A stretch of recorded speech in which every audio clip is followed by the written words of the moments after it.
بسم اللہ الرحمن الرحیم جی بہت پہلے کی بات ہے۔ ایک چھوٹے سے گاؤں میں ایک غریب لکڑہارا رہا کرتا تھا۔ وہ بہت سیدھا سادہ، نیک اور ایماندار تھا۔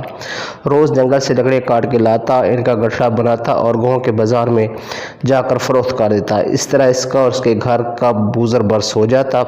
برسوں سے اس کا یہی مشغلہ تھا۔ روز کھانا کھاتا اور اللہ کا شکر ادا کرتا، لیکن پھر کچھ دنوں سے وہ کافی پریشان تھا۔ اس کی لکڑیاں گاؤں کے بازار میں فروخت نہیں ہو رہی تھیں۔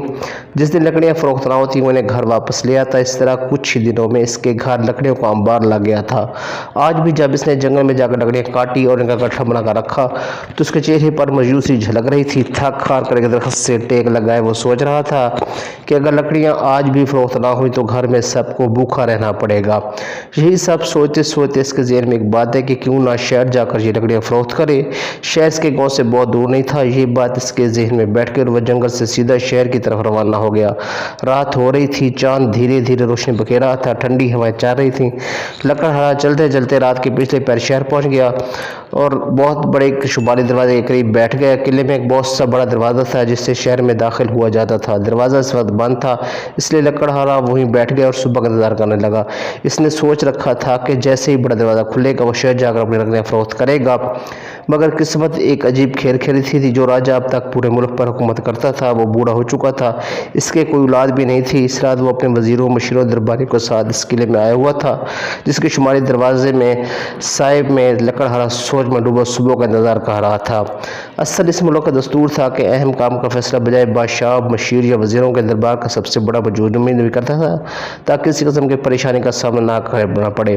بوڑھے بادشاہ نے جب نشین و بادشاہ کو طرف بٹھانے کی رضامندی ظاہر کی تو نجومی نے ستاروں کی گردش و چال دیکھتے ہوئے اپنے ملک کے زور بتایا کہ حضور بادشاہ سلامت، اس کا ایک ہی حل ہے، وہ یہ کہ سورج نکلنے سے پہلے قلعے کے شمالی دروازے میں جو شخص سب سے پہلے نظر آ جائے گا اسے ہی بادشاہ بنایا جائے۔ ملک کے حق میں یہی بہتر ہوگا۔ بادشاہ نے نجومی کی بات بے چوں چرا تسلیم کر لی۔ پھر سورج طلوع ہوتے ہی بادشاہ نے اپنے وزیروں، مشیروں اور درباریوں کے ساتھ قلعے کے شمالی دروازے پر پہنچا۔ دروازہ کھلوایا۔ دروازہ کھلتے ہی سب سے پہلے بادشاہ نے دیکھا کہ ایک خستہ حال شخص دیوار سے ٹیک لگائے بیٹھا ہے اور اس کے ساتھ ایک لکڑی کا گٹھڑا رکھا ہوا ہے۔ بادشاہ کے اشارے پر فوراً اسے گھیرے میں لے لیا گیا اور قلعے کے ایک آرام دہ کمرے میں لے گئے۔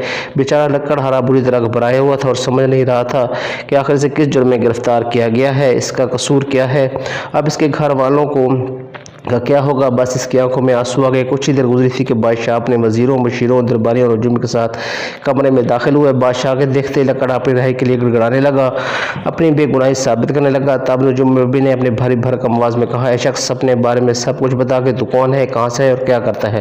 لکڑہارے نے اپنے بارے سب کچھ سچ سچ بتا دیا، پھر ایک بار رہائی کی درخواست کی۔ ساری باتیں سن کر بادشاہ نے مسکرا کر کہا، اے غریب و ندار لڑکے، فکر نہ کر، بالکل فکر نہ کر، تو خوش نصیب ہے، اس پر اس گھڑی تیری غربت ختم ہو گئی، قسمت کی دیوی تجھ پہ مہربان ہو چکی ہے۔ آج اسی وقت سے تو ہماری اس بڑی سلطنت کا بادشاہ بن چکا ہے۔ آج سے اس ملک اور عیب پر صرف تیرا حکم چلے گا۔ خوش نصیب ہے تو کہ تیرے مقدر میں ہماری سلطنت کا بادشاہ بننا لکھا تھا، سو تو بن چکا۔ پھر اس نے درباریوں سے کہا، اس لکڑہارے کو غسل کروا کر، شاہی لباس پہنا کر، پوری طرح تیار کر کے شاہی دربار میں لے آؤ۔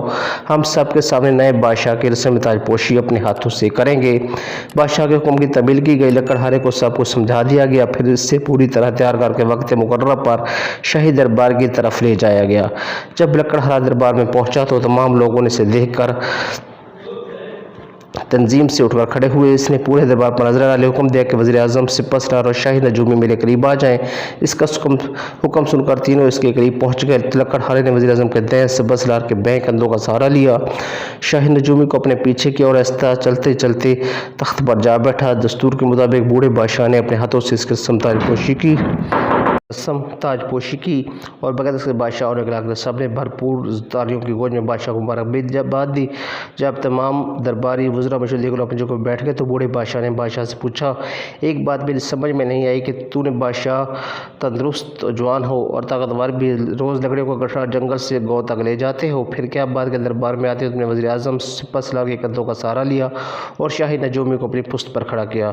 لکڑہارے نے سر کو خم کرتے مسکرا کر کہا، اے میرے محسن، میرے کرم فرما رہنما، میرا خیر خواہ، اسے حکمت عملی، سیاست، مسلط اور تدبیر کہتے ہیں۔ میں نے وزیر اعظم اور سپہ سالار کے کندھوں کا سہارا لے کر انہیں اپنے اعتماد میں لیا تاکہ اگر کوئی باہر سے ملک پر حملہ کرے تو سپہ سالار اپنی پوری ذمہ داری و وفاداری سے مقابلہ کر سکے، اور ملک کے اندر اگر کوئی بد امنی پیدا ہو تو وزیر اعظم اسے ہر ممکن طریقے سے دور کر سکے، اور نجومی کی پشت پر اس لیے کھڑا کیا کہ یہ ملک میں علم کی روشنی عام کر سکے کہ علم کے بغیر کوئی ملک کوئی فرد ترقی نہیں کر سکتا۔ علم انسان کی سب سے اہم ضرورت ہے۔ یہ تینوں حکومت کے ایسے مضبوط ستون ہیں جن کے بغیر کامیابی کا تصور نہیں کیا جا سکتا۔ بادشاہ کی دانشمندانہ بات سن کر بوڑھے بادشاہ کے ساتھ ساتھ دربار میں موجود تمام لوگ بے حد متاثر ہوئے۔ بہت جلد اس کی ذہانت، ہوشیاری، ہمدردی اور حکمت عملی کا چرچا چاروں طرف پھیل گیا۔ قسمت نے لکڑہارے پر مہربانی تو اسے بادشاہ بنا دیا، اور اس نئے بادشاہ نے اس وقت تک حکومت کی جب تک وہ بوڑھا نہیں ہو گیا۔ تو یہ تھی ہماری آج کی کہانی۔ امید ہے آپ کو پسند آئی ہوگی۔ اگر آپ اسی طرح کی مزید اچھی ویڈیوز دیکھنا چاہتے ہیں تو ہمارے چینل کو سبسکرائب کیجیے تاکہ ہماری ہر نئی آنے والی ویڈیو آپ کو جلد بر وقت ملتی رہے۔ بہت جلد ایک نئی ویڈیو کے ساتھ دوبارہ آپ کی خدمت میں حاضر ہوں گے۔ تب تک ہمیں دیجیے اجازت۔ اپنا اور اپنے پیاروں کو رکھے ڈھیر سارا خیال۔ اللہ آپ سب کا حامی و ناصر ہو۔ اس دعا کے ساتھ آپ سے اجازت چاہیں گے۔ خدا حافظ۔